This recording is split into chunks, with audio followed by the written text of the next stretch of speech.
গরুর হাট এই শব্দটি শুনলে আমাদের প্রথমেই মাথার মধ্যে যে কথাটি আসে সেটা হলো হাজার হাজার গরুর সমষ্টি। আজ আমি আপনাদের নিয়ে যাব ভারতের পশ্চিমবঙ্গের বাঁকুড়া জেলার কোতরপুর থানায় অবস্থিত গরুর হাটে।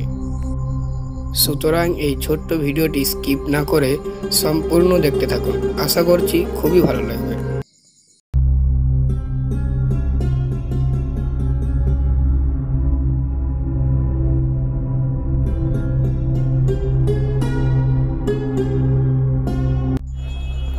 দেখতে পাচ্ছেন শত শত গরু বাঁধা আছে, দাম দর হচ্ছে এবং বিক্রি হয়ে যাচ্ছে। এখান থেকে বহু অন্যান্য জায়গাতে গরু পাচার করা হয়ে থাকে।